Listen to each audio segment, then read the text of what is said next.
estudiando tienen que tener cierta relación entre sí, sobre todo las propiedades de los conocimientos que se está exponiendo. Eso es muy importante. Y los contenidos son susceptibles a ser transmitidos, tienen que ser explicados de manera clara y tienen que seguir el lenguaje establecido dentro del campo científico que se está desarrollando. Bueno, hay dos autores que tienen su propia definición de ciencia, más allá de la general. Marradi toma como referencia a Galileo Galilei, del siglo XVI, que postula que la tarea de la ciencia es formular, controlar y decidir afirmaciones entre las propiedades de los objetos. Esto hace mucho énfasis en el método científico de Galilei, que más adelante vamos a seguir desarrollando. Y Anderegg postula que la ciencia es una forma de conocer la realidad. Hay varias, en la que se utiliza un método determinado, el método experimental, desarrollada en un contexto de conflictos, el campo científico, y que en este proceso se deriva en lo que conocemos como conocimiento científico. Yo ya estoy, Camila. Hola, profe, buenas tardes. Hola, Camila, ¿cómo estás? Yo voy a profundizar en lo que es el conocimiento científico, la validez de este conocimiento, y es importante empezar por aclarar que el conocimiento científico es un proceso donde observamos, analizamos y explicamos la realidad en donde estamos inmersos. Se da un triple condicionamiento del conocimiento, como es la situación contextual, los marcos referenciales aporísticos y la ecuación personal. La situación contextual más adelante se va a desarrollar profundamente, entonces yo voy a hacer énfasis en el marco referencial aporístico, que es importante destacar que es la oposición científica e ideológica desde la cual se aborda la realidad. Vamos a la realidad desde significaciones o creencias que condicionan este modo de abordarla. A lo que voy es que la lectura de esta sufre una selección condicionada por la ideología que nosotros tenemos. Y por otro lado se encuentra lo que es la ecuación personal, que la ecuación personal incluye las características de la personalidad que se proyectan sobre los conocimientos. La posición del individuo en la sociedad determina la manera de ver a la realidad. Por otro lado surgen las preguntas de ¿con qué criterios se establece la validez del conocimiento? Y la respuesta a esta es que la validez del conocimiento se da confrontando la realidad con la praxis. La práctica es un criterio de verdad. Entonces, por lo tanto, no se resuelve la validez del conocimiento por una apreciación subjetiva, sino por los resultados de una práctica. Todos los hombres poseen mayor o menor conocimiento según el grado y el modo de participación en la totalidad de la cultura. En todos los hombres existen saberes, pero se pueden dar dos métodos principales, el saber cotidiano y el saber científico. El saber cotidiano es el conocimiento que se adquiere en la experiencia cotidiana, es el método más común y corriente del conocer, y es la suma de conocimientos que todo sujeto debe interiorizar para poder existir y moverse en el ambiente. Este saber cotidiano se caracteriza por ser superficial, no sistemático y acrítico. El superficial es porque se conforma con lo aparente, con lo que comprueba el simple pasar de las cosas, y se da en frases, por ejemplo, como porque lo vi o porque me lo dijeron. Luego, la próxima característica es el no sistemático. Este se limita a percibir lo inmediato a través de la experiencia, vivencias o emociones de la vida. Y por último, la última característica es que es acrítico, la cual solo percibe la epidermis de la realidad. Es un conocimiento que está a un nivel de certeza sensorial, un saber que puede decir acerca de lo que pasa, pero no el por qué pasa. Y por otro lado se encuentra lo que es el conocimiento, el saber científico, donde el hombre se enfrenta a una serie de problemas que no puede resolver con los conocimientos corrientes ni por el sentido común, que se obtiene mediante procedimientos metódicos utilizando la reflexión sistemática, los razonamientos lógicos y responde a una búsqueda intencionada. También este conocimiento científico se estructura sobre unos supuestos. Estos supuestos pueden ser que el conocimiento es posible, da por sentado tanto al hombre común como el hombre científico. La realidad es la base y el punto de arranque de este conocimiento. Como esta realidad es devenir, la esencia del conocimiento científico es descubrir los hechos y los fenómenos que están por devenir de la realidad. Y para que el conocimiento tenga carácter científico, se necesita elaborar instrumentos que garanticen y controlen la validez de estos conocimientos, como dije anteriormente. Y para cerrar, es importante destacar que se dan 4 cuestionamientos para este conocimiento, que es el con qué se conoce, que es qué instrumentos se van a utilizar para abordar esta realidad, desde dónde se conoce, que incluye la biografía personal, la posición de ideas, la situación económica, cómo se conoce, que es a partir que a una persona se le presenta una duda de la realidad, un sujeto, perdón. Y para qué se conoce, que incluye los fines del conocimiento. Estos 4 cuestionamientos van a ser más desarrollados por mis compañeras adelante. Yo ya Bien. estoy. Así que, Bien, Camila. Hola, profe, buenas tardes. Hola, Fiorella, ¿cómo estás? Bien, ¿vos? Bien, bien. Yo voy a explicar con qué se conoce. Uno de los instrumentos que tenemos para conocer y que plantea Marradi hace referencia a Galileo y su método experimental. Él explica que en su forma ideal un experimento se obtiene solo cuando se observan los efectos de variaciones controladas de una propiedad llamada operativa en otra propiedad llamada experimental, siempre y cuando se mantengan constantes todas las otras propiedades que podrían influir sobre la última, es decir, sobre la propiedad experimental. Así, al realizar un experimento que posea dichas características, el científico podrá concluir o determinar la relación entre ambas propiedades. La operativa tiene una influencia causal en la otra, es decir, en la experimental, logrando así una relación causa-efecto. Un ejemplo que puedo mencionar para aclarar mejor la idea es utilizar el fuego como efecto, mientras que las reacciones químicas de combustión en diversas situaciones pueden ser la causa del mismo. En este ejemplo podemos encontrar claramente plasmado uno de los grandes límites que tiene este experimento que desarrollaré luego. Bien. En dicho experimento se procede a actuar sobre un único objeto, el cual es representativo de toda su especie. Luego se registra la información obtenida de ese objeto en 2 segmentos. En el primero se encuentran los estados de la propiedad operativa, mientras que en el restante hallamos los pertenecientes a la propiedad experimental, ambos en un mismo punto de tiempo. Una vez contando con dichos datos, se procede a realizar un gráfico en el cual volcamos todos los datos recolectados y analizados en un eje de abscisas y ordenadas, en el cual, por último, trazamos una línea representando la ecuación matemática. Ahora retomando el tema que mencioné hace unos minutos, que era de los límites, el gran límite de este modelo es que a causa de las innumerables propiedades, algunas varían constantemente, entonces pueden ejercer influencia. Debido a esto, no siempre usando las mismas propiedades vamos a obtener el mismo efecto. Por este motivo es que el modelo no se lo puede dar por cerrado aún. Bien. Por último, en dicho modelo se utilizan distintas herramientas para poder llegar a la relación causa-efecto. Una de ellas es la matriz de datos, que es una herramienta que permite conectar rápida y sistemáticamente una gran cantidad de datos de los mismos sujetos o objetos en distintas propiedades para así poder contrastar si existe una relación entre las mismas. Y por último, otra de las herramientas que podemos utilizar es el método cualitativo, el cual se realiza mediante entrevistas, formularios, encuestas, debido a que nos sirve mucho porque es un contacto más directo con el sujeto a utilizar y nos brinda ayuda para comprobar los análisis realizados si son correctos o no. Bien, fíjate. Yo ya terminé, chicas.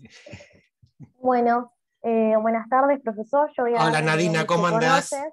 Hola, Sí. bien. Sí. Yo voy a dar desde dónde se conoce. Esto quiere decir la situación contextual. Va a variar según la complejidad del ambiente y va a depender de, como vemos en la filmina, de las circunstancias históricas, económicas sociales, históricas culturales y políticas. Bueno, voy a hacer una mini explicación de cada una. Económica social va a decir cómo los hombres se van a relacionar entre sí en base a qué normas sociales. Las relaciones sociales pueden ser afectivas, laborales, familiares. Bueno, a su vez, cuando hablamos de intereses económicos, se destacarían las relaciones de producción. Después Bien. las políticas van a ser relaciones de poder, donde va a existir una jerarquía, y esto quiere decir que las clases sociales van a ser diferenciadas entre sí. Ciertos sectores van a ejercer más poder sobre otros. Bueno, después la gran pregunta, ¿dónde estamos situados? Esto hace referencia a las históricas culturales, que va a describir el tiempo y el espacio en que nos ubicamos. Implica un lugar y un momento histórico. El espacio se va a referir al lugar que puede ser el país, el continente o también las instituciones educativas desde las que se conoce y va a transitar el sujeto. El tiempo, bueno, va a ser un periodo histórico particular en el que las personas van a adquirir ciertas costumbres, ciertos pensamientos que van a ser particulares justamente de la época. Yo tomé un ejemplo que a mí me gusta mucho, que para situarnos en dónde estamos situados justamente, que es la Edad Media, y supongamos que el tiempo es 1300, donde el momento histórico podemos situarnos en la Europa medieval, donde hay muchas costumbres religiosas, ¿no? Vamos a ver que la Iglesia Católica va a tomar el rol central, entonces todos los valores van a ser católicos. Todo lo que vamos a ver es mucha población analfabeta. Esto podría implicar un bajo nivel de educación, porque la única forma de, por ejemplo, que la Iglesia Católica promulgara su propia palabra va a ser a través de mitos o artes. Bueno, después tenemos que el conocimiento científico se va a tener en un contexto determinado, que esto va a ser el campo científico, postulado por Bourdieu. Bueno, el campo científico, como se ve en la filmina, va a ser una elaboración teórica que va a analizar distintos fenómenos o procesos de la realidad en un momento determinado. Va a ser un texto conflictivo y lo que se va a encargar es de recortar un pedazo de la realidad para estudiarla en cierto momento. En esta misma participan agentes recurrentes que lo que van a hacer es enfrentarse entre sí para perseguir un objetivo común. Este objetivo común es la autoridad científica. ¿Pero qué es la autoridad científica? La autoridad científica es tanto la capacidad técnica como el poder social, que lo que decimos es capital acumulado, legitimación de la autoridad, reconocimiento social, que el reconocimiento social hace referencia a que las personas, individuos o instituciones van a tener reglas o normas sociales, no van a ser cuestionadas, o sea, lo que la persona diga va a ser tomado como legítimo, como dije antes. Bueno, cuando hablamos de capital acumulado, se va a hacer referencia a la acumulación de un capital científico, que en esta misma vamos a adquirir competencia y prestigio, trayectoria, y vamos a obtener un nombre. El prestigio, bueno, si la persona va a tener mejores notas y prestigiosos centros educativos, va a tener mayor prestigio. Y la trayectoria va a hacer referencia al relato de la historia de determinados individuos, incluyendo instituciones dentro del campus. Tiene que ver con cuáles fueron las instituciones de las que pasó el sujeto, cuáles fueron sus investigaciones, sus presentadores y demás factores.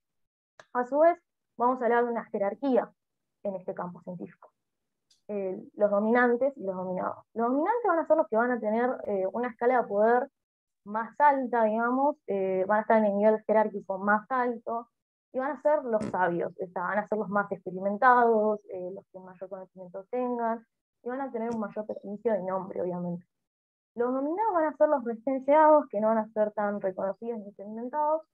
Y un ejemplo, volviendo a la Edad Media, para la autoridad científica, sería justamente el que mencioné, la Iglesia Católica. La Iglesia Católica va a tener una enorme influencia sobre las personas. Incluso, situándonos en la Edad Media, va a haber un sistema económico, digamos, de la monarquía. Incluso el monarca va a estar a favor de lo que diga la Iglesia. O sea, la Iglesia postula como que tiene una autoridad divina. Entonces, todo lo que diga no va a ser cuestionado. Va a tener autoridad sobre todas las personas. Los dominantes en el nivel jerárquico van a ser los miembros de la Iglesia, y si quiero profundizar un poco más en la Iglesia, bueno, el Papa, que va a ser el de mayor nivel, el mayor rango. Y los dominados van a ser el resto de la población de Europa, si nos situamos en Europa, ya que todos ellos van a adquirir esas costumbres. Y bueno, hasta acá básicamente llega mi tema, y si hay algún comentario. Hola, ¿todo bien? Hola, Oriana. Yo ahora voy a hablar sobre la siguiente pregunta, que es ¿cómo se conoce? Nosotros conocemos en el sentido de cómo nos tenemos que mover o hacer ciertas cosas, pero también y especialmente conocemos a través del sujeto cognoscente. Este sujeto presenta una duda y va a hacer todo lo posible para poder solucionarla. Y bueno, esta duda se presenta en la realidad que lo rodea. Bien. Y bueno, va a haber 3 formas de que el sujeto se va a relacionar con esta realidad. Una es el modo de trabajar, que se produce a través de las relaciones productivas, que este es un vínculo muy importante del hombre con la naturaleza y los otros hombres. Después está el modo de ser, que es como la realidad es dinámica, este vínculo que tiene el hombre con la naturaleza también va a ser dinámica. ¿Y qué significa que sea dinámica? Que está en constante cambio, que nunca va a ser igual. Y después está el modo de conocer, que el individuo no es un sujeto aislado, está inmerso en una sociedad. Y a través de este individuo va a pensar a partir de experiencias o va a interrogar esta realidad en la que está inmerso y lo va a hacer a través de la razón, de la intuición. Bueno, después viene la otra pregunta, que es ¿para qué se conoce? Y esto se podría decir que se responde con otra pregunta más, que es ¿con qué fines u objetivos? Y el conocimiento que se produce no solamente beneficia a... perdón, uy, ¿cómo estoy? Tranquila. El conocimiento que se produce solo beneficia a determinados agentes, y también se dice que no son apolíticos ni avalorativos. ¿Y qué se refiere con apolíticas? Que carecen de una ideología política o que no tienen, no tienen interés en los sentidos políticos. Y avalorativo es que le da más valor a ciertas personas que a otras. Bien. Y después algo muy importante, que es dentro del campo, están en constante lucha por la obtención del capital científico que... ahora voy a explicar bien qué es el capital científico. Bueno, hay muchas formas de describirlo, pero podemos decir que es un conjunto de recursos relacionados con la ciencia, o también que es el prestigio, la trayectoria, la sabiduría en el campo científico, el hacerse un nombre con el cual recién nadie estaba hablando.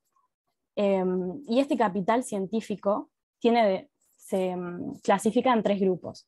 Primero tenemos el capital social, que son todas aquellas instituciones o individuos a las que pueda apelar en cierto momento.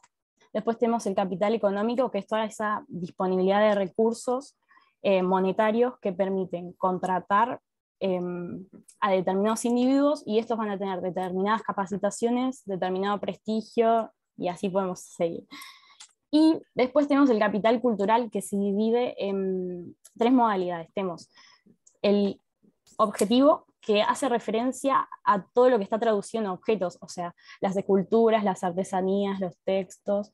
Después tenemos el institucionalizado, que hace referencia a los títulos, a los certificados. Lo que nos trata de decir es que yo no tengo que demostrar que tengo determinados conocimientos o capacidades, porque yo ya tengo un título que lo respalda.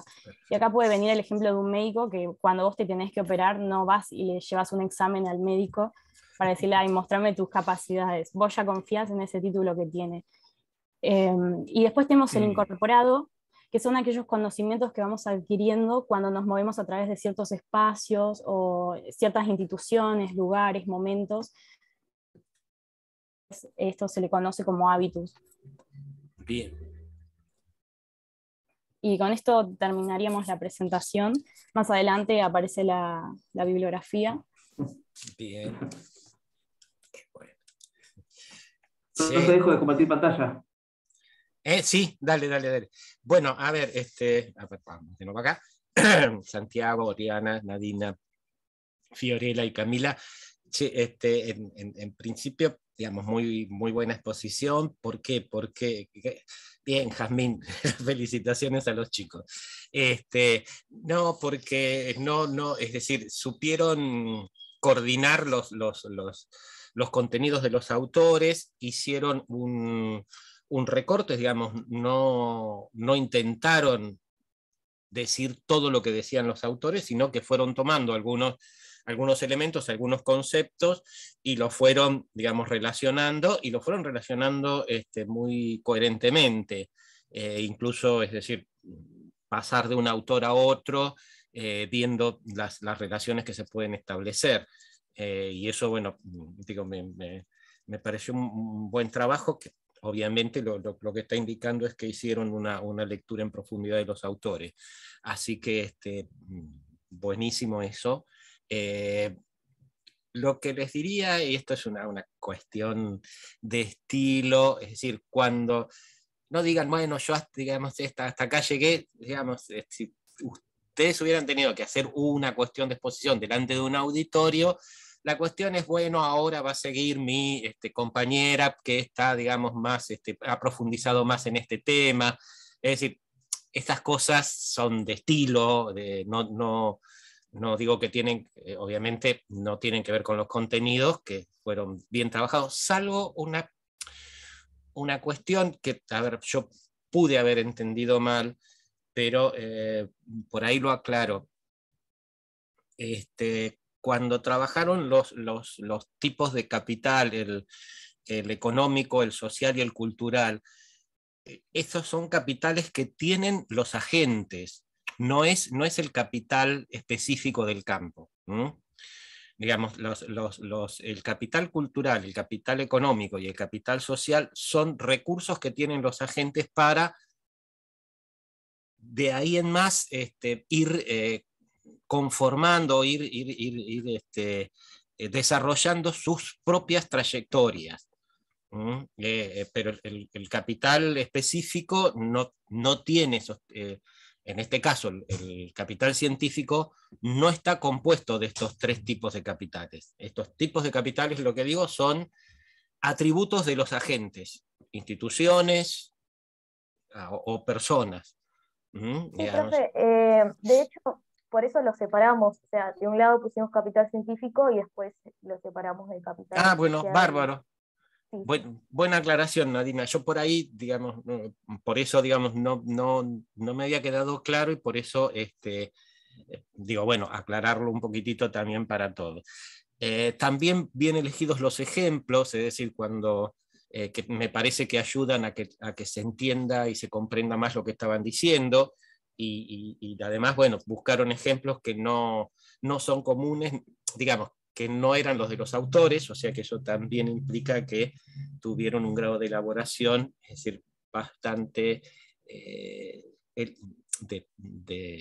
digamos, que les llevó bastante trabajo. Así que desde mi punto de vista, muy buen trabajo. Yo voy a abrir hoy, después que terminemos la clase, un espacio y le pido que me manden el Power y con los nombres y todo, así después yo les hago una devolución por escrito y además también diciéndoles un poquitito la nota, pero desde ya, digamos, es una muy buena evaluación y muy, muy buen trabajo y bueno, y comprendieron la consigna, que no es repasar todo lo que los autores dicen, sino ir buscando aquellos contenidos que puedan ser utilizados en una exposición de la charla. Así que reitero, muy buen trabajo de todos y todas. Así que me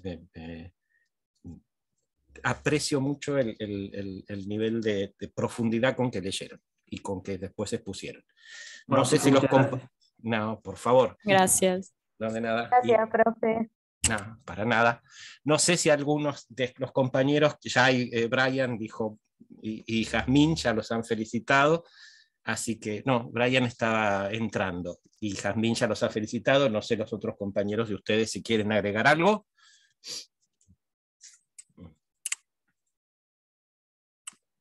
No, a ver, qué sé yo. Bueno, es decir, irán sumando después apreciaciones. Bien, chicos, Laura, ¿querías decir algo? Bien, Antonio, bien. Bueno, bárbaro. Yo después incluso voy a subir la exposición al aula 24 o el Power, cosa de que después les sirva a ustedes, digamos, también para repasar, si es que quieren volver después a unidad 1, sobre todo, digo, para el primer parcial. Bien.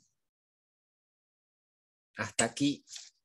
Ahora yo me voy a sacar esto y vamos a empezar con los contenidos. Buenísimo, han tenido... Pueden aplaudir. No están las manitos esas que aplauden y todo eso, Jazmín.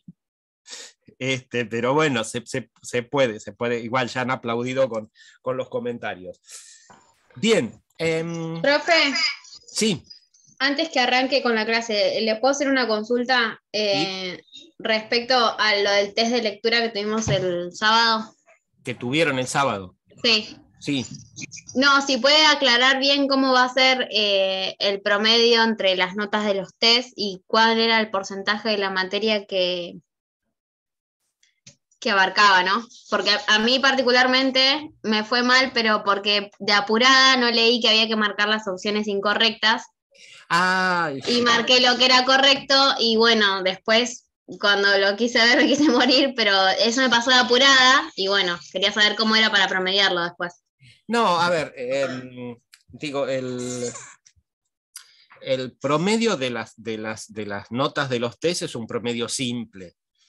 Se va sumando lo que ustedes obtuvieron y se divide por el número total de test, que creo que son 5. De test de lectura. Por ejemplo, no hay test de la unidad 4 y después creo que las 5 y las 6 van juntas, o las 6 y las 7 van juntas. Puede ver la revisión, aportaría mucho. Ah, ya se puede ver, ya está la revisión, perfecto, bueno. No, mira, ya, la revisión ya se puede ver. Igual, yo les digo, después lo voy a ver y voy a ir viendo, es decir, si hubo algunos inconvenientes en algunas preguntas y esas las vamos a ir aclarando también. Eso, digo, ahora no tuve tiempo de verlo, pues bueno, tuve un domingo un poquitito cargado en lo social, así que no pude ver en detalle las respuestas de ustedes.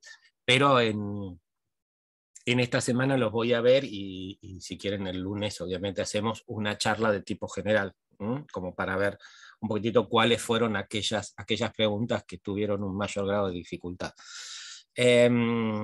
Con respecto a lo que decía Carolina, ahí es como les decía, un promedio simple. Uno, con esto, ¿qué quiero decir? Puede tener por ahí una nota un poquito baja en uno y la puede tranquilamente levantar con los otros test de lectura.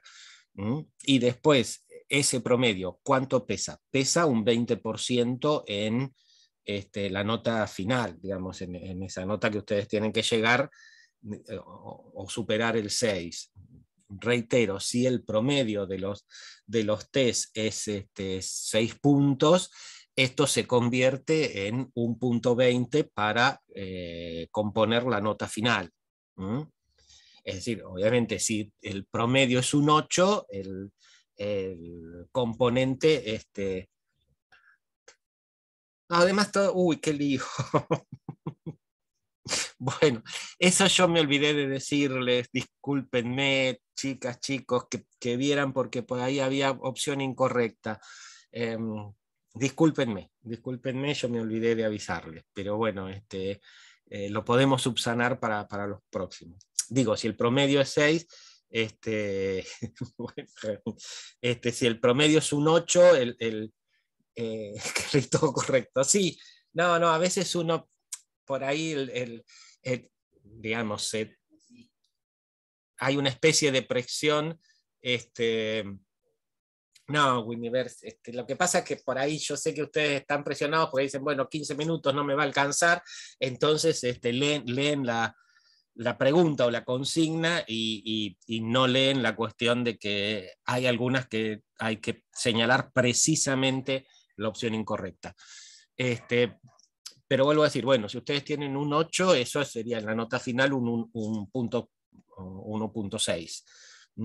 Por lo tanto, digo, esto es cómo se compone cuál es el peso de los test y cómo llegamos a esa nota y cómo llegamos a la nota final. O a lo que esto pesa dentro de la nota final.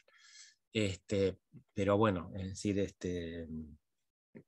ya ahora ya saben que hay opciones incorrectas. Vuelvo a pedirles disculpas por no haberles avisado antes, pero yo creo que todos están en condiciones de revertir por ahí o de incrementar una primera nota que puede haber sido un poquito baja por estas cuestiones.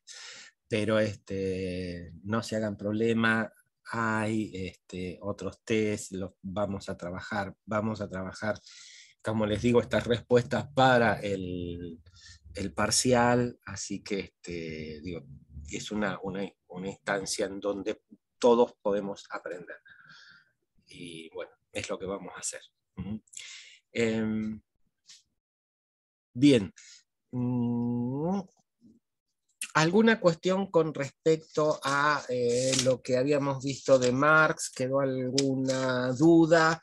¿O empiezo ya con Durkheim y vamos adelantando y después si surgen dudas me las preguntan? ¿Alguna cuestión con Marx? ¿Leyeron el artículo de Bottomore, sobre todo la parte, digamos, que él le pone mucho más énfasis y le da mucha más extensión a la continuidad del pensamiento de Marx? Y ahí les reitero lo que dije: busquen los ejes en los cuales se ordena el pensamiento, no le den tanta importancia a los nombres, se van a volver locos con los nombres porque hay muchos. Fíjense los ejes de discusión, que lo marca Bottomore, después que hubo, bueno, una posición esquemática, un revisionismo y digamos, el pensamiento austríaco que lo intenta poner énfasis en las cosas científicas. Esas líneas de pensamiento recorran, eso es lo que, digamos, centren la atención allí. Bien, cronológicamente, y esto no quiere decir que haya una continuidad en el pensamiento ni en, digamos, el sentido o la orientación de los contenidos, sino que, como digo, bueno, cronológicamente el nombre o uno de los autores que más se destacó dentro de la sociología después de Marx fue precisamente Emilio Durkheim. Emilio Durkheim fue un sociólogo francés. Él, digamos, actuó entre el siglo XIX y principios del siglo XX, y esto un poquitito hace referencia a el momento histórico. Yo creo que ustedes escucharon hablar de los gloriosos 30, digamos, que fueron los, económica, social y políticamente, se le dio esa denominación a los 30 años que siguieron después de la Segunda Guerra Mundial. Pero, digamos, esos no fueron los primeros gloriosos 30, uno podría decir, hubo unos gloriosos 30 anteriores, que fueron desde finales del siglo XIX hasta 1914, que fue el inicio de la Segunda Guerra Mundial, que tuvieron las mismas características. ¿Qué quiere decir las mismas características? Expansión de un sistema, digamos, económico que hoy conocemos como capitalismo, digamos, que te llevó a un crecimiento económico casi a nivel mundial, digamos, todas las economías crecieron. Esto también llevó a que se incrementaran los niveles de calidad de vida de, por lo menos, digo, los habitantes europeos, y en algunos casos, digamos, también, bueno, obviamente en Estados Unidos de Norteamérica, y en algunos casos también de América Latina y el Caribe. Pero, digo, fue una etapa de crecimiento económico y por lo tanto también de cierta, digamos, estabilidad política, como también esto les comentaba, digamos que sobre todo en el panorama europeo, después de la caída de Napoleón, se abre un periodo de tranquilidad, en el sentido de que las grandes potencias no se van a enfrentar directamente entre sí, y esto por eso digo hasta 1914, sino que va a haber por ahí enfrentamientos, pero que van a ser en las periferias. Digo, hay un periodo, si se quiere, de una relativa paz, digamos, horizontal. También en ese periodo hubo en algunos momentos el conflicto social, digamos, se profundizó, y esto digo, el conflicto entre trabajadores y empresarios, el punto álgido fue en 1948, pero después, digamos, este conflicto no es que desaparece, pero toma, digamos, más un carácter, digamos, político-institucional. Por lo tanto, digo, no es que no haya conflicto entre los sectores sociales, sino que estos se manifiestan, digamos, a través de la acción de partidos políticos, fíjense sobre todo, entonces se ve en el artículo de Bottomore, en la importancia que toman, digamos, las reelaboraciones de Marx en el Partido Socialdemócrata Alemán, qué sé yo. Lo que quiero decir, si bien en época de Marx el conflicto social estaba mucho más intensamente planteado y por lo tanto era mucho más visible, en la época de Durkheim no es que desaparece, pero toma un carácter, un carril, uno podría decir, más de tipo institucional. Entonces, es decir, por eso Durkheim va a hacer mucho más hincapié en una visión armónica de la sociedad más que en una visión conflictiva.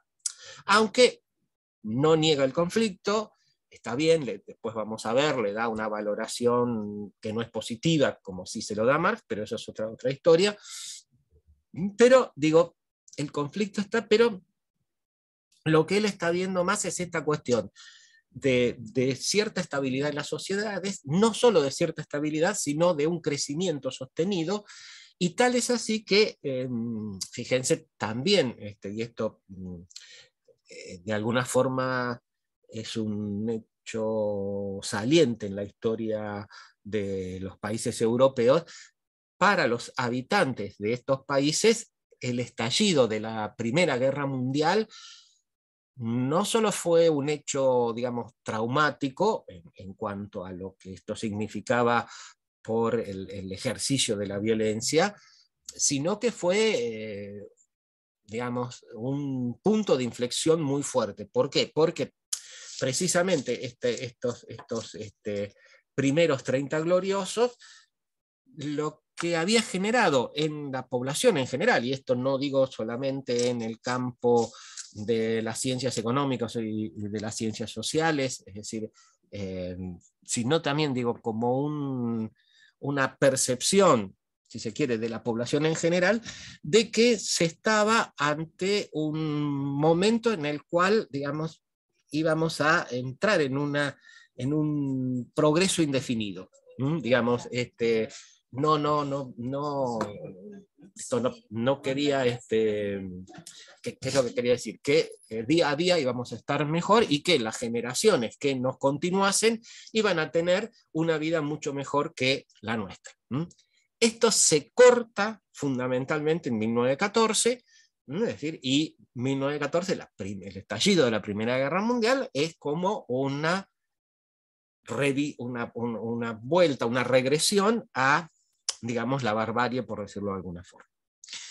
Bien, en ese contexto escribe, digamos, y actúa Durkheim. Tengan en cuenta, Durkheim muere en 1917, o sea, muere todavía cuando se estaba desarrollando el conflicto de la Primera Guerra Mundial. Pero vivió todos los otros años en esta relativa armonía, en esta cuestión de ustedes, que ustedes quieren, en donde hay un conflicto, pero este conflicto toma canales institucionalizados y por lo tanto de alguna manera también se genera esta idea, esta sugestión de que aún el conflicto puede ser acotado, puede ser manejado y puede ser controlado en el sentido de no impactar fuertemente en la sociedad, digamos, modificándola o destruyéndola, por decirlo de alguna forma. Bien, la otra cuestión que me parece que también hay que señalar, o que quiero señalarles antes de empezar a ver el andamiaje conceptual propio de Durkheim, es que Durkheim y el autor que vamos a ver después, que es Weber, de alguna forma comparten una etapa que es la de tratar de precisar cuál es el objeto y cuáles son las características de la sociología como ciencia particular. ¿Por qué estoy diciendo esto? ¿Se acuerdan que yo les decía? En Marx nosotros tenemos, digamos, esta coalescencia de una vertiente de la filosofía social, de la crítica social y de la ciencia social, y también, digamos, una cuestión en donde, les decía, Marx la obra de Marx lleva tanto a consultas de economistas, sociólogos, políticos, antropólogos, historiadores, es decir, tanto Marx como el otro sociólogo que nosotros estuvimos hablando, que es Augusto Comte, tienen esta concepción de la sociología como una ciencia global, que incluye aspectos, ya les digo, económicos, políticos, históricos, etcétera, etcétera. Durkheim y Weber lo que van a intentar es precisamente, digamos, particularizar la mirada de la sociología, darle a la sociología una entidad específica. Por eso, fíjense ustedes que una de las obras, digamos, o de los textos más mencionados de Durkheim y más significativos de su elaboración es precisamente las reglas del método sociológico. Y fíjense que, digamos, también Argenti y Aznar empiezan por allí. ¿Por qué empiezan por allí? Porque allí Durkheim va a dar lo que es su definición de la sociología y del objeto de la sociología. ¿Y esto es por qué? Porque en esa época, digamos, la cuestión era que si un conocimiento se presentaba a sí mismo como científico, tenía que señalar dos cosas. Una, cuál era su objeto de estudio, y la otra, cuál era su método. Digamos, esto, ¿por qué digo? Bueno, esto porque ya en época de Durkheim, la disciplina que paradigmáticamente ostentaba el calificativo de ciencia era la biología. Y la biología tenía su propio objeto de estudio y su propio método, su propia forma de indagar ese objeto. Por lo tanto, Durkheim, ustedes lo van a ver en el artículo de Argenti y Aznar, y nosotros lo vimos a través de la lectura de los textos de Durkheim, permanentemente, digamos, va a estar haciendo referencia a esto. Y en las reglas del método sociológico hay, digamos, varias cuestiones, pero vamos a empezar por una. Y es su definición de lo que es el objeto de la sociología. Él dice, bueno, el objeto de la sociología son los hechos sociales. A ver, y uno diría, bueno, bárbaro, sí, pero ¿qué son los hechos sociales? ¿Qué podemos entender por hechos sociales? Él dice, bueno, los hechos sociales son formas de hacer, de pensar, de sentir, que están presentes en el término medio de los individuos de una sociedad particular. Acá, digamos, dos o tres cosas. Lo primero que él dice son formas de hacer, de sentir y de pensar. Digamos, abarca dimensiones, y valga la redundancia, bastante abarcativas en sí mismos, pero, digamos, lo señala. Y él dice, bueno, que están presentes en el término medio. ¿Qué quiere decir? Pueden no estar en todos.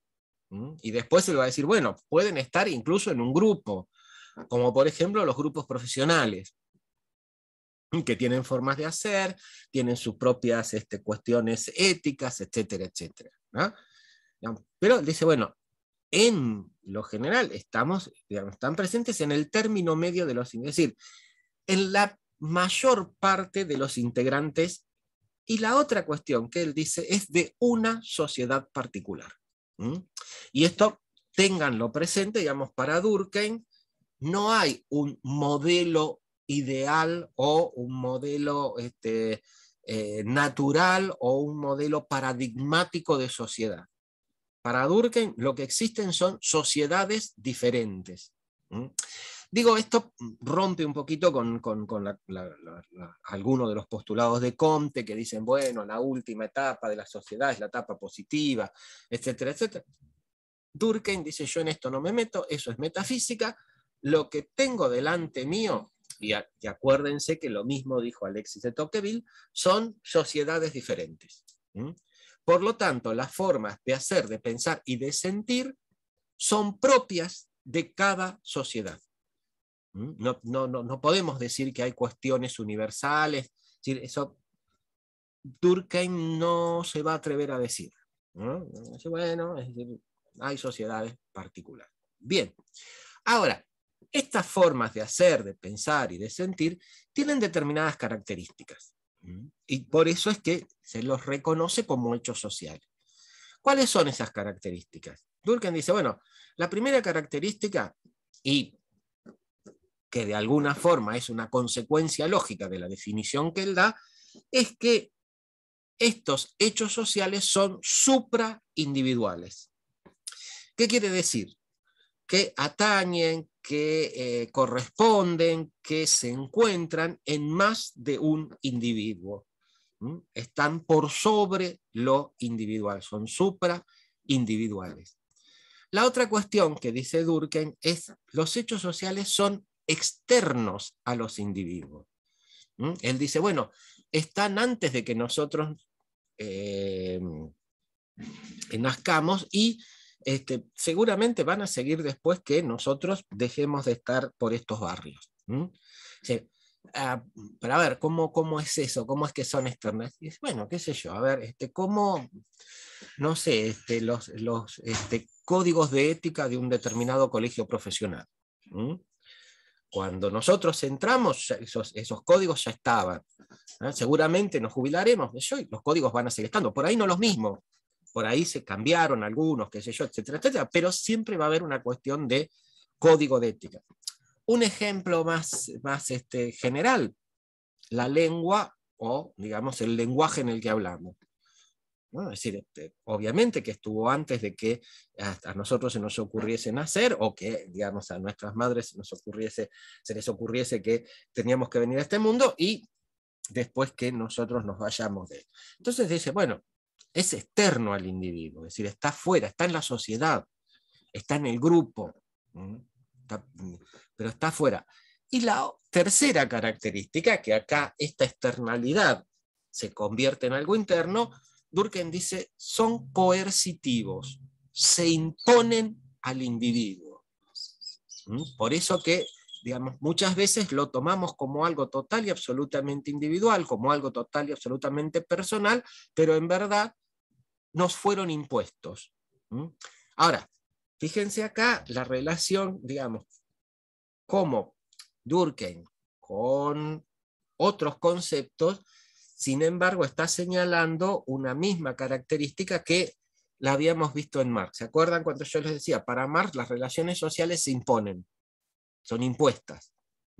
Están precisamente en estas formas de, digamos, de apropiación y de transformación de la naturaleza. Durkheim está diciendo lo mismo. Digamos, él no va a hablar en principio de relaciones, aunque sí después, digamos, lo va a mencionar muchísimo la cuestión de las relaciones sociales, pero él va a preferir hablar de hechos sociales. Y va a decir, bueno, los hechos sociales se imponen, están afuera. Es decir, él dice, bueno, yo tengo deberes como padre, como hermano, como docente, etcétera, etcétera. Todo esto son hechos sociales. Por eso que, digamos, para Durkheim, esta cuestión de que los hechos se impongan va a estar también muy relacionada con la cuestión de la institucionalidad. Por eso él va a decir, bueno, que muchos de estos hechos están plasmados en instituciones.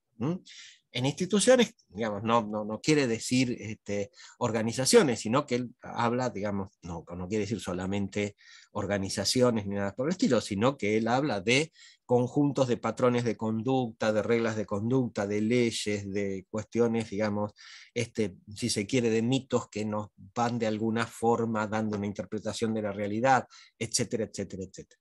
Por eso que él va a decir, bueno, que la sociología es la ciencia que estudia las instituciones, su génesis y su desarrollo.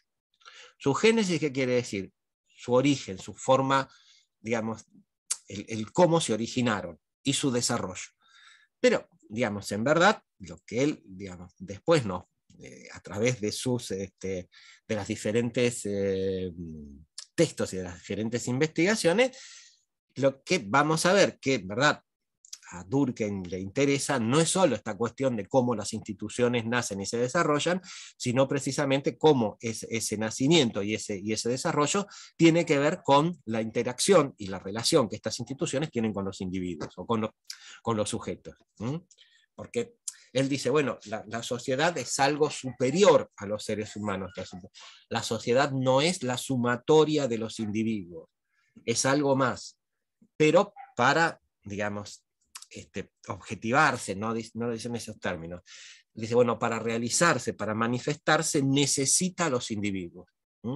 Por eso que Durkheim está diciendo, bueno, a ver, lo social tiene que ver con las instituciones, pero también tiene que ver con aquello que, digamos, se nos fue imponiendo. Se nos fue imponiendo por la fuerza, digamos, quiero decir, por una acción de una fuerza física. No.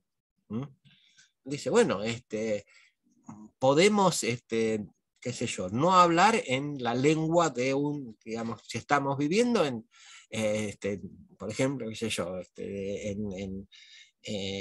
podemos no hablar acá en Argentina en castellano, podemos hablar en polaco. ¿Alguien nos va a sancionar? ¿Vamos a tener que pagar una multa por eso? No. Ahora, se nos van a dificultar una serie de relaciones sociales, ¿no? Tales como, qué sé yo, ir a comprar 2 pastelitos. ¿Cómo lo decimos? ¿No? Como en alguna cosa tenemos que ver cómo traducimos. Por eso él dice, bueno, no es un acto de fuerza física, sí es una imposición.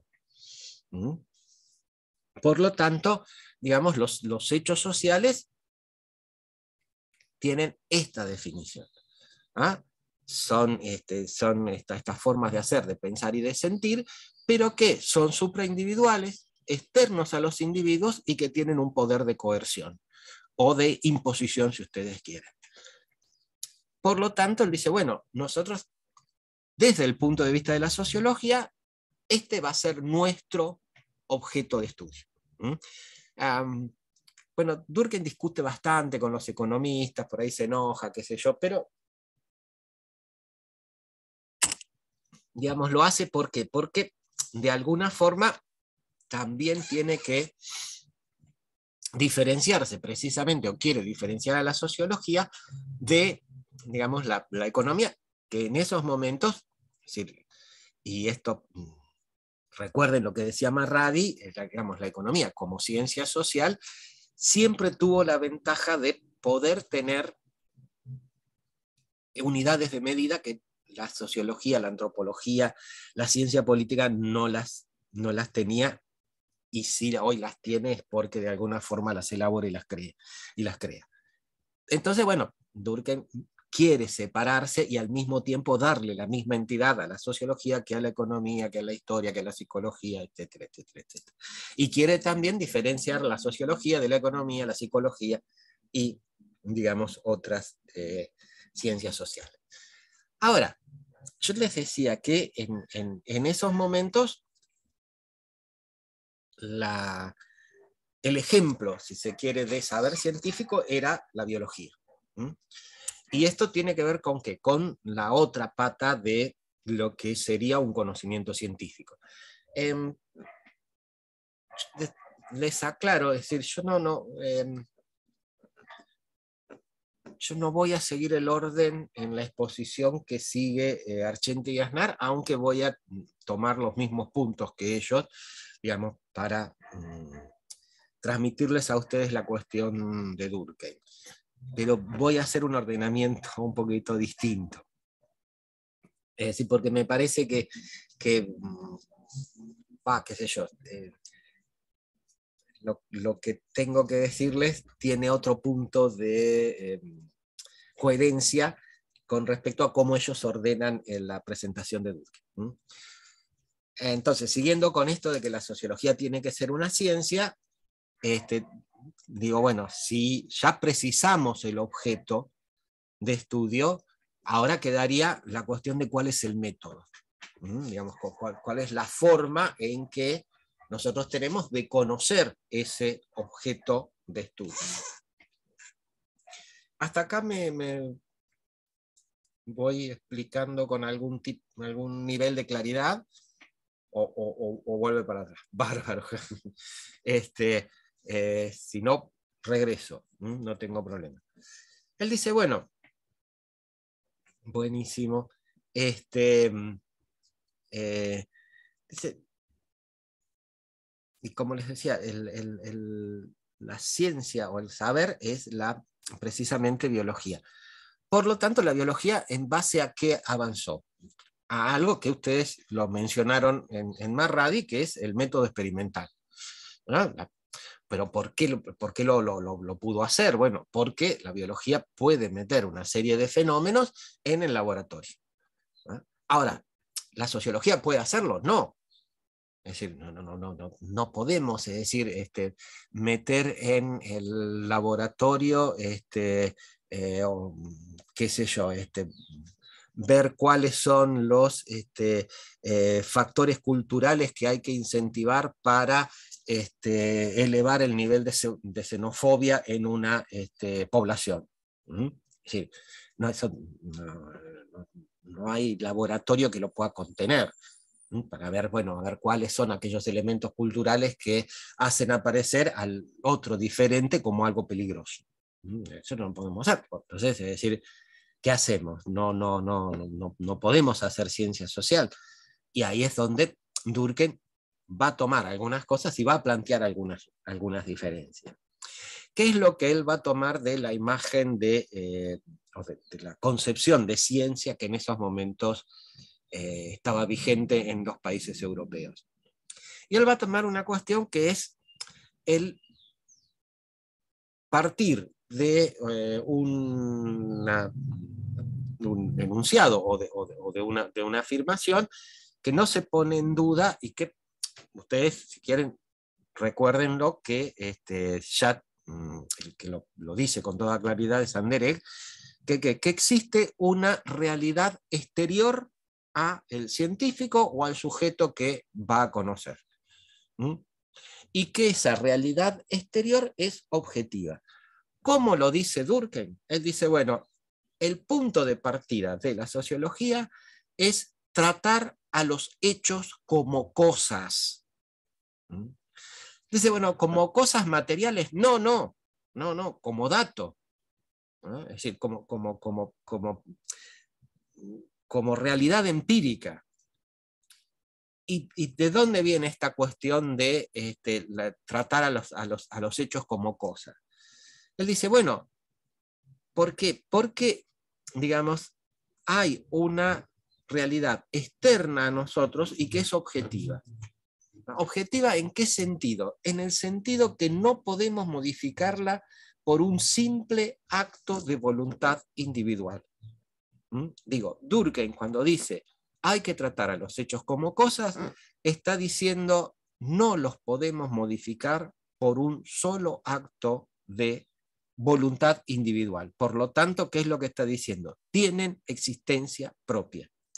Ojo, esto no quiere decir que no se puedan modificar, ¿no? Pero dice, los hechos sociales obviamente se modifican por procesos sociales, no por el acto de voluntad de un individuo. Sería bárbaro eso, y los ministros de trabajo no tendrían ningún tipo de problema si la desocupación pudiera bajarse según la voluntad del ministro de turno. Pero no se puede hacer. Así no se hace. Digamos, es necesario toda otra serie de elementos para revertir ese tipo de situación. Esto es lo que está diciendo Durkheim. El punto de partida es es tratar a los hechos sociales como cosas. Es decir, es algo externo a nosotros, es algo que tiene su propia existencia y que tiene su propia forma de moverse, evolucionar, transformarse, etcétera, etcétera, etcétera. Ahora bien, dice, aceptado esto, y él dice que esto, y esto vale la pena aclararlo, él dice, es una actitud mental de los investigadores. ¿Sí? Lo que él está diciendo es, acostumbrémonos a esto, ¿no? A que lo que está fuera de nosotros es algo que tiene su propia existencia y que en principio conocemos poco. Sabemos muy poco de eso. Ahora, sentado esto, él va a decir, bueno, lo que pasa es que la sociología hasta ahora fue de los conceptos a las cosas y no de las cosas a los conceptos. Es decir, lo que están también marcando Durkheim es que él toma una posición, en principio, de corte inductivista. ¿Qué quiero decir con esto? Es decir, el inductivismo, ustedes saben, fue aquella corriente que dice, bueno, el conocimiento empieza por la observación de los hechos. Yo observo el fenómeno, lo vuelvo a observar, o el objeto, qué sé yo, observo si hay la relación que a mí me interesa, etcétera, etcétera, constato que está una y otra vez y otra vez y otra vez, hago los registros y a partir de allí puedo establecer un enunciado o una ley general. Él lo que dice es esto, bueno, nosotros lo que tenemos que hacer es observar, y observar los hechos, los fenómenos que queremos estudiar, teniendo en cuenta esto, ¿no? Que son cosas que, es decir, si bien nosotros, y esto lo dice, uno de los problemas que tenemos en sociología es que como estamos en contacto con esos objetos, creemos que los conocemos. Pero en verdad lo que tenemos, el conocimiento que tenemos de esos objetos, y acá vuelvo a Anderer y a Marradi, es un conocimiento de tipo vulgar. Es decir, sabemos cómo movernos con ellos, sabemos, digamos, cómo, si se quiere, nos podemos manejar instrumentalmente con eso, ¿no? Pero en verdad no sabemos científicamente qué es lo que son. Nosotros, digamos, podemos relacionarnos con instituciones estatales. Ahora, ¿sabemos por eso qué es el Estado? No. Obviamente que vivimos en familia. ¿Sabemos científicamente lo que es una familia?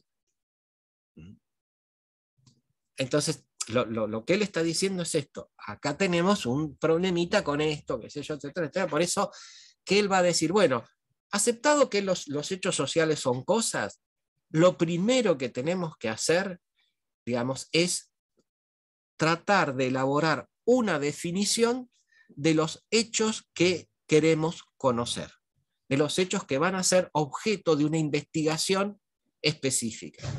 Ahora, uno diría, pero a ver, don Emilio, ¿cómo vamos a dar una definición si no los conocemos? No, dice, está bien, la definición va a ser cuando nosotros terminemos la investigación, pero antes nosotros tenemos que recortar un espacio de la realidad. ¿No? Digamos, tenemos que focalizar, tenemos que particularizar. ¿Por qué? Porque no podemos conocer el mundo y sus alrededores. ¿No? La ciencia es un conocimiento que se basa en cuestiones específicas. Entonces, dice, bueno, pero ¿y cómo hacemos la definición? Dice, bueno, hagamos la definición a partir de acercamientos sucesivos. ¿Qué quiere decir? Bueno, en una primera definición, ¿qué es lo que vamos a encontrar? Y bueno, vamos a encontrar aquellos aspectos, aquellas propiedades, dijera Marradi, digamos, más evidentes y más salientes, si se quiere, de los objetos de indagación. ¿No? En base a eso, bueno, vayamos definiéndolas. Entonces, a ver, les doy un ejemplo. Cuando él define por ejemplo, la educación, él dice que es la acción ejercida por una generación adulta sobre otra que todavía no lo es para dice, suscitar en ella un conjunto de estados intelectuales, morales, y no me acuerdo qué otra cosa, que la sociedad en su conjunto necesita y el grupo particular al cual están destinados, digamos, reclama. Fíjense lo que él está diciendo. Para él, ¿qué es la educación? Es una relación entre generaciones, que tiende a ¿qué? A transmitir determinados saberes, determinadas competencias, determinadas formas de hacer y de sentir. ¿Quién lo necesita? ¿El individuo o no? La sociedad en su conjunto. Pero no solo la sociedad en su conjunto, sino aquellos grupos particulares que existen en esa sociedad. Quiere decir las distintas profesiones, grupos laborales qué sé yo, o de actividades o religiosos, etcétera, etcétera. Pero digo, fíjense cómo él arma una definición de lo que es educación. Él no está diciendo que la cosa sea para el desarrollo del individuo, no, él dice, bueno, yo tengo esto es lo primero que veo. Después va a ir, digamos, profundizando en algunas cosas o en otras. O cuando, por ejemplo, define la religión. Él dice, bueno, ¿qué es lo específico de la religión? Digamos, ¿que haya ritos? No, bueno, hay ritos en otra serie de cuestiones que no son religiosas, por lo tanto no es esto lo específico, ¿no? Que la religión tenga que ver con la existencia de una divinidad, no siempre. Hay religiones que son totalmente ateas, es decir, no tienen Dios. Entonces, no es esto lo que define las religiones. Bueno, ¿qué es lo que define las religiones? Y lo que define las religiones es que hay algún ámbito que se considera sagrado. Él dice, bueno, es la sacralidad el elemento que distingue a la religión. La sacralidad quiere decir aquel ámbito en el cual los seres humanos, digamos, nos manejamos en una forma diferente a lo que cotidianamente hacemos. Es decir, qué sé yo, uno no va a un lugar que considera sagrado, qué sé yo, mugriento, todo desordenado o medio mamado, que yo, cosas no las hace. Es decir, bueno, ¿por qué? Bueno, porque es decir, estamos ante un lugar que es diferente. Es decir, uno va con cierta cuestión de reconocimiento, de recogimiento, de cuestión de humildad, etcétera, etcétera. Entonces él dice, bueno, lo propio de las religiones es esta sacralidad, esta cuestión de un ámbito de lo sagrado. Ahora él dice, bueno, pero ¿por qué insistir tanto en una primera definición? Por esto que él estaba diciendo, dice, nosotros no podemos abarcar, digamos, toda la sociedad. Si cuando investigamos, cuando vamos a conocer, nos vamos a centralizar en un conjunto de hechos sociales. Entonces, lo que tenemos que dejar bien claro es cuáles son esos hechos sociales. Por eso una primera definición, ¿no? Y una vez que yo los defino, dice, tengo que aceptar que todos los que correspondan a esa definición, yo los tengo que incluir y tengo que trabajar con ellos. A ver, digo, con el ejemplo de la religión. Sí, yo, digamos, siguiendo a Durkheim, digo, bueno, lo que particulariza o lo que me hace reconocer a las religiones es que en esas actividades haya un ámbito que le damos y le otorgamos el carácter de sagrado. Yo puedo decir, bueno, a ver, lo de Gauchito Gil y la difunta Correa son religiones. Obviamente, va a agarrar un sacerdote, me va a decir, estás totalmente choborra, mirá lo que estás diciendo. Puede ser. Yo no estoy diciendo que sean de las mismas características que la religión católica apostólica romana. Pero tanto una como otra definen una porción de la realidad como sagrada, y a la cual yo me tengo que referir y con la cual me tengo que relacionar de una manera diferente. Entonces, es decir, lo que dice Durkheim es, una vez que yo hago una definición, ¿no?, tengo que incluir a todos los hechos que entran en esa definición. Y él agrega 2 o 3 cosas más. Dice, cuando vamos a definir científicamente, lo primero que tenemos que descartar es el conocimiento vulgar. Y acá, por eso yo les comentaba que no coincidía con la posición de Anderegg de que el conocimiento científico sea una continuidad del conocimiento cotidiano. No lo es. Es decir, Durkheim dice, el conocimiento cotidiano, el conocimiento vulgar, no nos sirve para definir científicamente los hechos de investigación. Y la otra cuestión que dice también Durkheim es, ojo, tengamos en cuenta, pero tengamos en cuenta críticamente las definiciones anteriores y las definiciones de otros pensadores, otros investigadores. Dice, tenemos que someterlas a crítica. Primero, ¿por qué? Bueno, porque si son muy anteriores, seguramente estos hechos se modificaron y ya no se corresponden con las definiciones que habían dado los autores anteriores. A ver, un ejemplo que se me ocurre, Pierre Bourdieu tiene todo un artículo criticando el concepto de clases sociales de Marx, diciéndole, bueno, en el siglo, digamos, 20, no podemos, que siglo XXI, es decir, no podemos todavía seguir atados a la definición de clase social que da Carlos Marx. ¿Por qué? Porque la construcción de las identidades son totalmente diferentes. Bien, esto es lo que está diciendo Durkheim. Digamos, primera cuestión, entonces, y esto por eso digo, desde la cuestión metódica, primera cuestión es definamos. Es decir, el primer prerequisito es tratar a los hechos sociales como cosas. El segundo es, iniciamos una investigación, definamos cuál es el conjunto de hechos que queremos investigar. Para esto hay una cuestión de crítica, hay una cuestión de observación y hay una cuestión de ruptura con el conocimiento vulgar o el conocimiento cotidiano. Dice, bueno, una vez que nosotros tenemos definido, qué sé yo, ¿llegamos al conocimiento? No, ni por joda, ¿no? Porque bueno, definir no quiere decir que conozcamos, quiere decir delimitar, como el mismo término, digamos, responde o significa de acuerdo a su raíz latina. Definir es poner límites. Entonces, bueno, yo delimito lo que quiero observar. Dice, bueno, ya los tengo, yo tengo este conjunto de hechos, y él va a decir, bueno, que esto después lo vamos a ver cuando, si ustedes leyeron Argente y Aznar, lo van a ver cuando estos autores focalizan el análisis en la división del trabajo social. ¿Por qué? Porque Durkheim va a decir, bueno, una vez que nosotros tenemos que definidos estos hechos, una de las cosas que tenemos que hacer es ver si son normales o patológicos.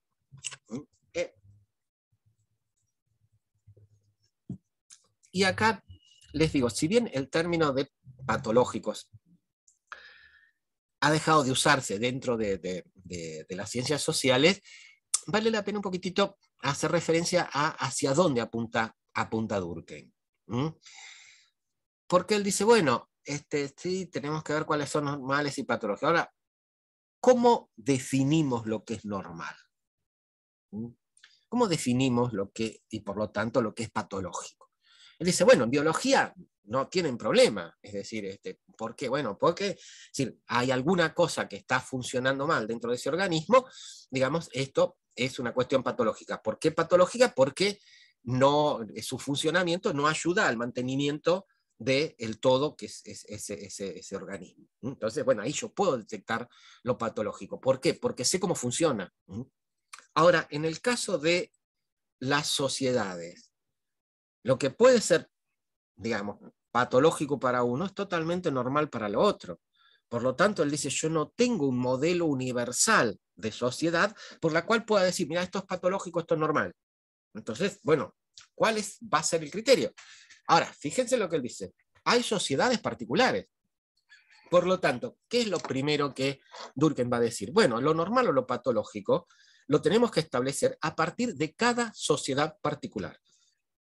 Esto, digamos, no hay una regla general, una regla universal, y esto un poquitito Durkheim lo va a decir oponiéndose a Comte, con la cuestión de, bueno, es decir, que hay cosas que son disfuncionales a nivel internacional. No, va a decir Durkheim, no, acá hay cuestiones que tenemos que ver a cada sociedad particular. Bueno, si vemos a cada sociedad particular, nuevamente, ¿cuál es el criterio? Y el criterio que Durkheim va a tomar es un criterio de tipo estadístico. Él va a decir, lo normal es aquello que está presente en el término medio de los individuos de una sociedad, ¿no? Y que además perdura en el tiempo. Lo patológico va a ser aquello que no está presente en el término medio de los individuos de una sociedad y que perdura durante un lapso corto dentro de esa sociedad. A ver, sé yo, bueno, hasta inicios de la segunda mitad del siglo pasado, esto está, digamos, hay un texto muy interesante que se llama El país de las sombras largas, creo que es de Yeats, que fue un premio Nobel, que, digamos, describe una conducta de las personas, digamos, mayores en el Ártico, entre los esquimales. ¿Cuál es esta conducta? Que llegado a determinado momento de la vida, las personas mayores, digamos, una noche, digamos, cualquiera, deciden irse a dormir afuera, afuera del iglú, qué sé yo, decidían, hoy no. En esos momentos decidían, o se iban a dormir afuera del iglú. ¿Qué quiere decir que se iban a dormir afuera del iglú? Que al otro día terminaban, digamos, aparecían congeladas, fiambrecito, etcétera, etcétera. Y uno podría decir, che, esto es jodidísimo. Como las personas mayores, los ancianos que dicen que son los que hay que cuidar, son los que acá se van y se autoeliminan. Bueno, ¿cuándo pasaba esto? ¿En determinada edad? ¿Qué sé yo? No, en determinado momento de la vida. ¿Cuál era ese momento de la vida? Cuando estas personas se quedaban, digamos, sin dientes, sin dentadura. ¿Por qué? Porque mientras tuvieran dentadura podían masticar el cuero de los osos, los elefantes marinos, las focas, qué sé yo, todo, o de los otros animales, para que se pudieran hacer abrigos. Por lo tanto, ¿qué es lo que se decía? Bueno, aportan una cuestión a la supervivencia de la sociedad. Cuando esto ya no pasaba, el mantener una vida en lo que en esos momentos eran condiciones extremas y una vida que no aportase nada a la comunidad, en verdad era un esfuerzo sobrehumano para toda la comunidad, ¿no? Por lo tanto, la costumbre era, digamos, que fuesen a dormir afuera. Uno diría, che, esto a mí me parece re jodido, de acuerdo con ustedes, ¿no? Pero digo, para ese pueblo, en esos momentos, esto era total y absolutamente normal. No era ningún hecho patológico ni nada por el estilo. Entonces, digo, fíjense cómo él dice, bueno, es decir, esto a mí, digamos, me repugna, pero yo lo tengo que tomar dentro de esa sociedad como un hecho normal. Y él dice, bueno, no solo el hecho normal está dentro de cada sociedad, sino también dentro de cada momento de esa sociedad. Como les decía, esto fue, digamos, durante la primera mitad del siglo pasado. Hoy esto no pervive en los países, en la etnia esquimales, digamos, en el Ártico. ¿Por qué? Bueno, porque obviamente las condiciones de vida son otras, etcétera, etcétera. Por lo tanto, hoy la normalidad no es que los ancianos se suiciden, sino que sigan viviendo todo el tiempo que el corazón les permite, y su anatomía. Bien, pero fíjense, el criterio que él toma es un criterio estadístico. Lo normal y lo patológico se maneja por este criterio estadístico. Ahora, él acá dice una cuestión que da un ejemplo, dice, bueno, si yo lo tomo así, el delito es un hecho normal. ¿Por qué? Porque hay delito en toda la sociedad. Y uno diría, bueno, a ver, qué sé yo, y sí, en esto tiene razón. Pero, ¿cuándo, por ejemplo, el delito se puede convertir en una cuestión patológica? Y esto tiene que ver con, digamos, el estudio que Durkheim hace del suicidio. Él dice, bueno, así como él dice en el estudio que hay en el suicidio, dice, hay tasas de suicidios, hay tasas suicidógenas o corrientes suicidógenas. Lo mismo podemos decir pasa con el delito. Supónganse que nosotros, qué sé yo, venimos estudiando el tema de delincuencia, qué sé yo, decimos, bueno, a ver, ¿cuál es la tasa de delitos? Bueno, la tasa de delitos de Argentina en el 2005 era, qué sé yo, 10,5 delitos cada 1.000 o 10.000 personas, no sé cómo se toma, ahora no me acuerdo cómo se toma la tasa. Bien, en el 2006, ¿cuál fue? Bueno, fue 11 cada 10.000. En el 2007, ¿cuánto fue? Fue 9 cada 10.000. En el 2008 está en 10 cada 10.000. Bueno, yo diría, acá tenemos una cuestión de estabilidad, hay una cuestión de normalidad. Ahora, en el 2009, ¿cuánto tenemos? Y bueno, tenemos 11,5. Bueno, en el 2010, ¿qué tenemos? 13 a la miércoles. En el 2011, ¿qué tenemos? Un 15 cada 10.000. Y ahí Durkheim diría, muchachos, acá algo está pasando. Sí, ¿por qué? Pues yo no puedo saltar de una tasa del 10 a una del 15, es decir, quiere decir se me incrementó la tasa de delito en un 50%. Entonces Durkheim dice, no, acá algo está pasando, tenemos que ver qué es lo que está pasando, acá hay algo en esta sociedad que no está funcionando, digamos, del todo bien, o que, digamos, nos está marcando que hay algo patológico. Por lo tanto, él dice, bueno, cuando nosotros después de dar una definición de los hechos, tenemos que ver si estos son algo que puede ser circunstancial o es algo que, digamos, tiene que ver con la vida de esa sociedad, que él dice, no quiere decir que permanezca siempre, pero tiene una permanencia más extensa en el tiempo. Bien, una vez que él dice esto, qué sé yo, él dice, bueno, pero llegamos acá, ¿podemos decir que conocemos? No. ¿Por qué no?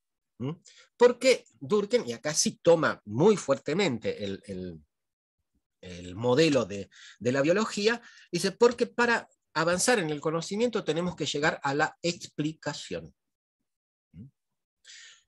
Y para Durkheim la explicación es relación entre fenómenos, o relación entre propiedades de fenómenos. Él va a decir, hay una relación, hay una explicación funcional, pero él va a decir, hay una explicación eficiente. ¿Qué quiere decir la explicación eficiente? Quiere decir lo mismo que en biología.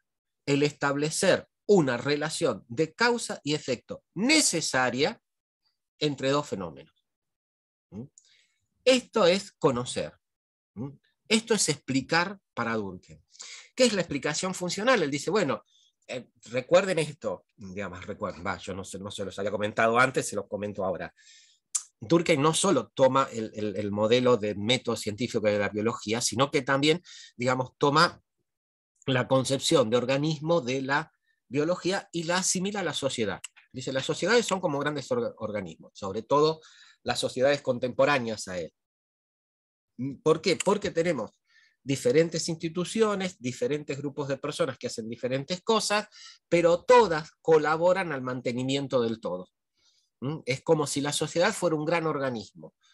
No es lo mismo la función de los ojos que la del estómago, que la del hígado, qué yo. Pero bueno, pero todos hacen su función y mientras todos cumplan esa función, colaboran al mantenimiento del todo.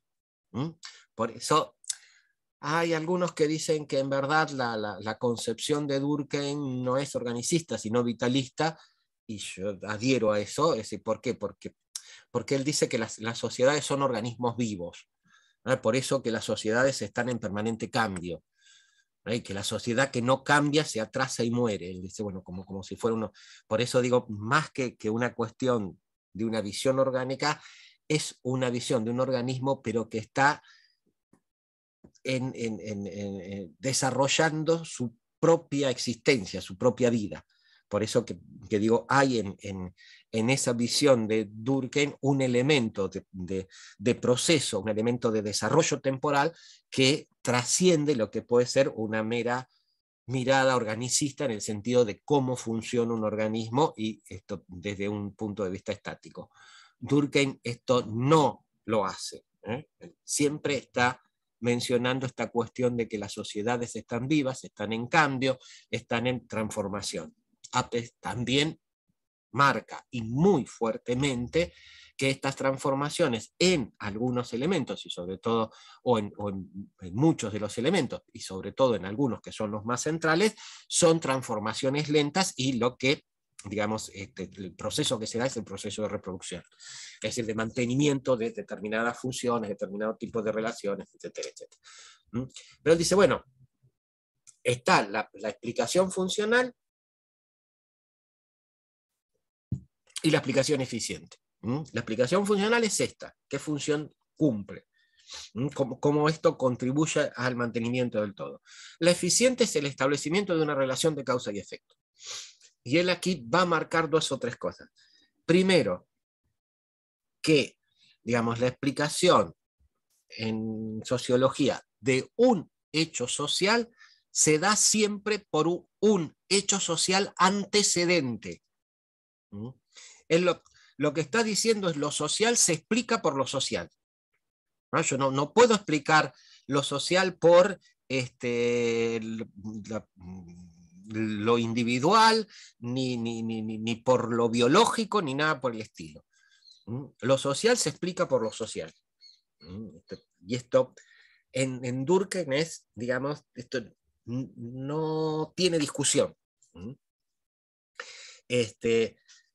Y la otra cuestión, bueno, a ver, ¿qué es un hecho antecedente? Y acá dos cuestiones. Un hecho antecedente puede ser históricamente antecedente, o puede ser que aparezca como antecedente en tanto aparece como causa, ¿no? Por ejemplo, cuando estudia el surgimiento del nivel educativo medio en Francia, que es el libro de historia de las ideas pedagógicas en Francia, él encuentra que el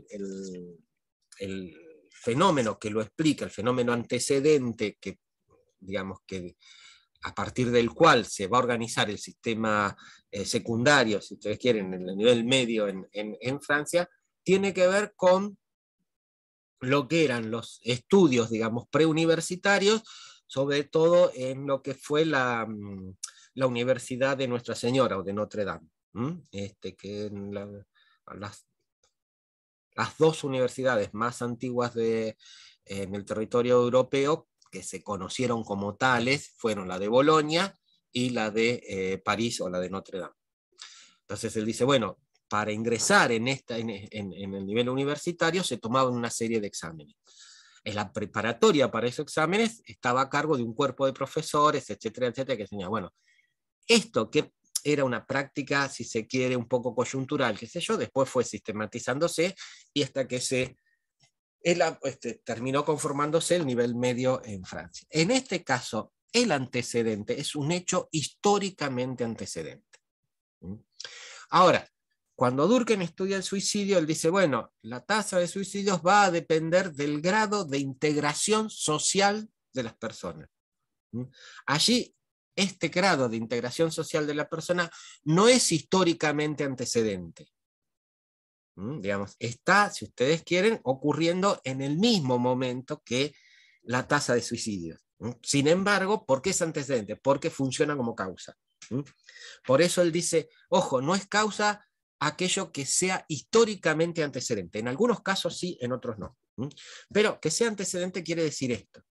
Y la otra cuestión, digamos, para Durkheim, es que esta relación de causalidad no solo es de causalidad necesaria, sino que es monocausal.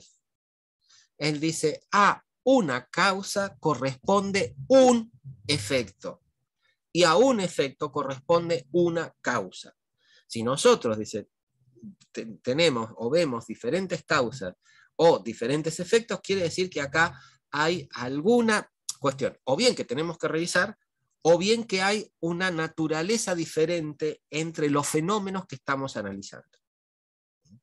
Entonces, es decir, la relación es relación de causalidad necesaria, y en esto recuerden lo que es el método experimental, digamos, tal cual lo presenta Marradi, el principio de determinación. En esto Durkheim es muy claro, es causalidad necesaria, y además es monocausalidad. A un efecto corresponde una causa. Ahora, la pregunta es, bueno, está todo muy bien, qué sé yo, pero volvamos a algo que yo les decía anteriormente. ¿Podemos meter los fenómenos y los procesos sociales dentro de un laboratorio?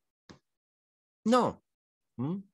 Vuelvo a decirles, hay un solo ejemplo de laboratorio, después hay una cuestión de método experimental que lo vamos a ver cómo es, que es con el grupo control, pero hay una sola investigación de laboratorio que se hizo en Harvard en los 60, que después en otro momento se las voy a comentar, que es, digamos, la única que tiene esta característica dentro de las ciencias sociales y se hizo en los departamentos de psicología de Harvard, aunque tiene que ver con también la sociología y todo eso, que después se los voy a comentar en algún momento.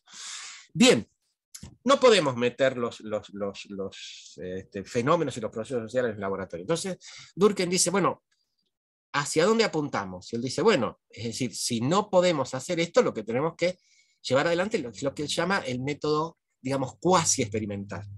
Y él dice, ¿por qué el método cuasi experimental? Bueno, porque en verdad el método que corresponde a la sociología y que él dice es lo que conviene a la sociología es, digamos, el método comparativo. Pero él dice, bueno, tenemos diferentes modalidades de este método, ¿no? Tenemos el método de las concordancias y las diferencias, tenemos el método de los residuos y tenemos el método de las variaciones concomitantes. ¿Qué quiere decir de las concordancias y diferencias? Quiere decir que si comparamos dos organismos o dos sociedades, qué sé yo, lo que podemos encontrar, según el método de las concordancias y diferencias, quiere decir que vamos a encontrar toda una serie de elementos o de aspectos que son iguales, pero hay uno que es diferente. Esa cuestión diferente es lo que actuaría como causa. Esto es el método de las concordancias. El de las diferencias es al revés. Tenemos, digamos, organismos, elementos, sociedades, en donde todos los aspectos son totalmente diferentes, pero tenemos uno que es igual. Ese es el que va al que se le va a otorgar el carácter de causa, etcétera, etcétera. Durkheim dice, ¿podemos hacer esto en ciencia social, en sociología? No, tampoco lo podemos hacer. Es imposible comparar a dos sociedades desde esta perspectiva y ir igualando todas las cosas. Es imposible, no nos dan los tiempos, etcétera, etcétera. Dice, bueno, el de los residuos es, a ver, todavía es más difícil de aplicar a las cuestiones de sociedades. ¿Por qué? Pues yo tengo que ir aplicando un elemento y ver cómo reacciona, para ver, digamos, precisamente cuál puede ser el elemento causal, ¿no? En un ejemplo hipotético, no lo hacen los alergistas, pero digamos, si uno tiene un paciente con alergia, bueno, a ver, bueno, cuándo esto se genera, cuándo aparece la alergia, bueno, aparecen en los meses de septiembre, octubre, qué sé yo, entonces uno diría, bueno, a ver, ¿qué es lo que aparece en septiembre, octubre? Y bueno, aparece, qué sé yo, la floración, entonces debe ser el polen, bueno, dale a tomar polen, no le pasa nada, el tipo no se brota. ¿Qué otra cosa hay? Bueno, aparecen las mandarinas, a ver, dale un cajito de mandarina, no pasa nada. A ver, ¿qué otra cosa hay? Bueno, qué sé yo, las frutillas, dale a comer una frutilla, el tipo se brotó. Entonces, este es el método de los residuos. Yo voy descartando hasta encontrar cuál es aquel que dispara. ¿Lo podemos hacer en las sociedades? No, imposible. Hay hasta límites éticos para hacer esto en algunos casos. Entonces dice Durkheim, ¿cuál nos queda? El de las variaciones concomitantes. ¿Qué quiere decir esto de las variaciones concomitantes? Quiere decir que si yo tengo un elemento que es A y que ese elemento varía a A', y tengo otro que es B, y cuando A varía a', B varía a B', entonces, digamos, y después A varía a segunda y B varía a B segunda, dice Durkheim, bueno, acá sí tengo una relación. ¿Qué estoy teniendo? Dos elementos que se modifican, que varían, que se transforman en el tiempo. Ojo, esta relación puede ser relación directa o indirecta. ¿Qué quiero decir? Puede ser a más de uno, más de otro, o puede ser, digamos, a más de uno, menos del otro, y menos de uno, más del otro. Digamos, esto pero las variaciones pueden venir hacia arriba o hacia abajo, quiero decir, pero lo que tenemos que probar es la cuestión de las variaciones. Y Durkheim dice, bueno, este es el método que conviene a la sociología, esto de las variaciones concomitantes. Ahora, acá, digamos, ¿qué es lo que vamos a observar? Bueno, vamos a observar una serie de fenómenos que se van dando en la realidad, los vamos registrando, qué sé yo. Y Durkheim dice, bueno, acá lo que hay que tener cuidado son, en principio, no elegir ejemplos. Si yo quiero establecer un enunciado que pretendo que sea científico y por lo tanto establece una relación de causa y efecto entre dos fenómenos, lo que tengo que comprobarlo es con series estadísticas. Y, digamos, no con casos de ejemplos. ¿Por qué? Dice Durkheim. Porque el ejemplo ilustra pero no prueba. Lo que prueba son las series estadísticas. Y él va a decir, bueno, está bien, tenemos series estadísticas. A ver, supongamos que yo pueda decir que el nivel de mortalidad, morbilidad infantil está directamente relacionado con el número de médicos y de camas hospitalarias de pediatría en los diferentes ámbitos geográficos. Entonces él dice, bueno, yo acá estoy estableciendo una cuestión que es institución aspectos del sistema sanitario y una tasa de morbilidad, mortalidad infantil. Dice, de enfermedad o de muerte infantil durante el primer año. Entonces, ¿qué es lo que estoy diciendo? Que, es decir, esto está relacionado con la cantidad de médicos y de camas que hay. Digo, bueno, a ver, ¿qué puedo hacer? Una serie estadística, digo, bueno, veámoslo en la provincia de Buenos Aires. Bueno, perfecto. Es decir, yo veo que tengo cierta... Ahora, no solo me puedo quedar, digamos, con la provincia, me está dando un solo resultado. Bueno, a ver, dice Durkheim, ¿qué es lo que puedo hacer? ¿Cuáles son los niveles en los que pueda llegar a hacer esta comparación? Y él dice, bueno, hay un primer nivel que es un nivel interno dentro de cada sociedad. Es decir, a ver si esta relación se me da. Entonces, ¿qué es lo que hago? Bueno, me fijo en provincia de Buenos Aires, Córdoba, Mendoza, Santiago del Estero, hago todo un relevamiento de las 24 provincias argentinas y Ciudad Autónoma de Buenos Aires. Y veo qué es lo que pasa con esta relación. Entonces, bueno, voy viendo que cuanto más médicos y más camas tengo dedicadas a pediatría, las tasas de mortalidad, morbilidad disminuyen. Entonces digo, bueno, perfecto, dice Durkheim. ¿Puedo establecer un enunciado de tipo general? No. Revisé un solo caso. Revisé una sola sociedad hacia adentro. Si quiero establecer algo de tipo general, ¿hacia dónde tengo que ir? Bueno, ¿cuál es el segundo paso? Y él dice, bueno, acá la cuestión es comparar con otras entidades sociales, otros países, otras sociedades. Pero dice, ojo, no se puede comparar todo con todo. No podemos comparar, en este caso, qué sé yo, Argentina con Suecia. Porque dice, bueno, los grados de desarrollo son totalmente distintos. Entonces, yo tengo que comparar este fenómeno con entidades que están en el mismo nivel de desarrollo. Es decir, bueno, ¿con quién hacemos la comparación? Bueno, con qué sé yo, Brasil, Uruguay, Chile, Colombia. Es decir, países que están más o menos en el mismo nivel, en el mismo grado de desarrollo que Argentina. Perfecto, dice Durkheim. Hago todo esto y la relación se me sigue dando. Es decir, cuando más tengo esto, más tengo, digamos, menos tengo de esto otro. Dice, ¿puedo hacer un enunciado? Y dice Durkheim, no, todavía no. ¿Por qué? Me queda la otra cuestión, que es comparar sociedades en diferente nivel o diferente grado de desarrollo.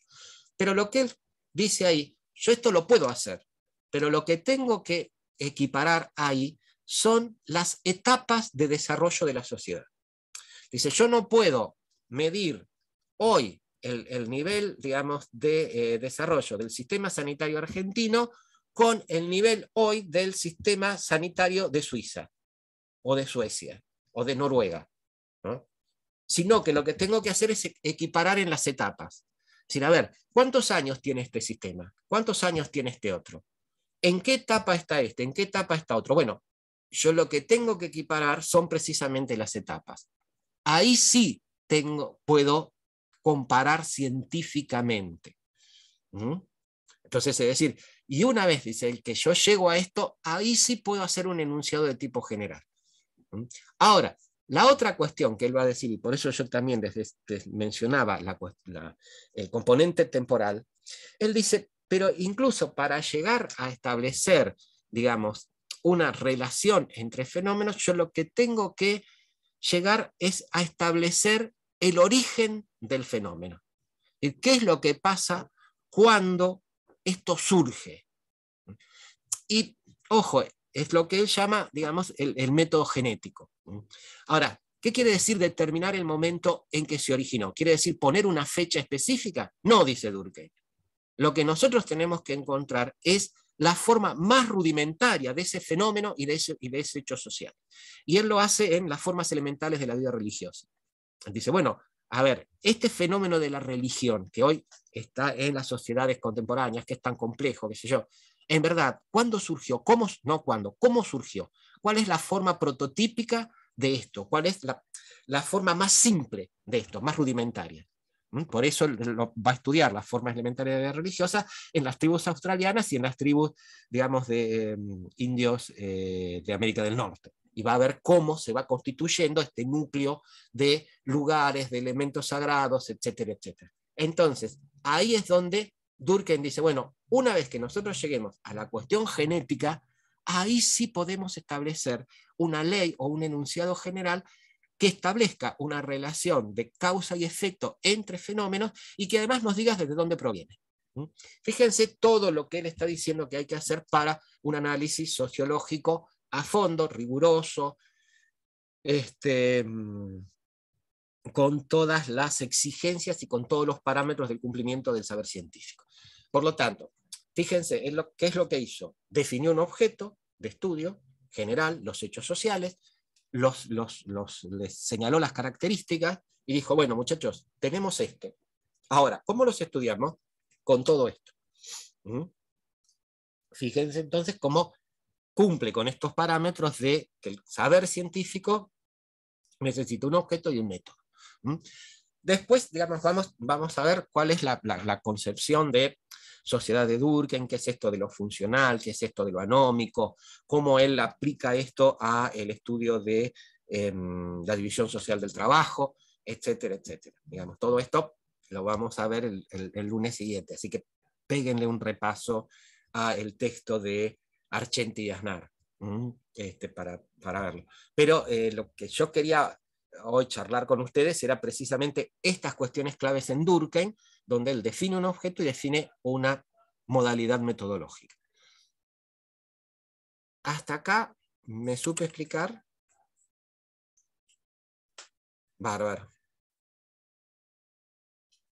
Gracias, Oriana y Ariel. Gracias, Lorena, Luciano. Bien, Nadina. Bien,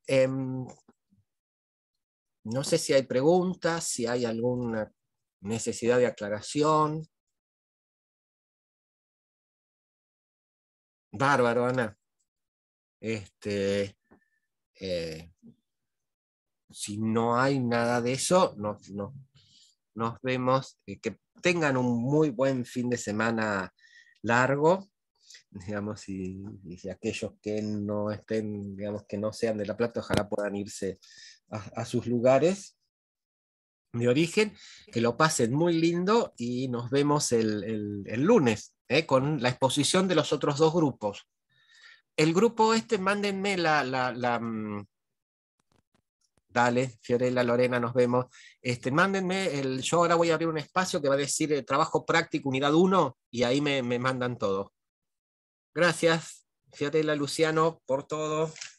Nos vemos entonces el lunes que viene. Y voy a tratar de superar las clases. Buen fin de. Gracias, igualmente, Jazmín.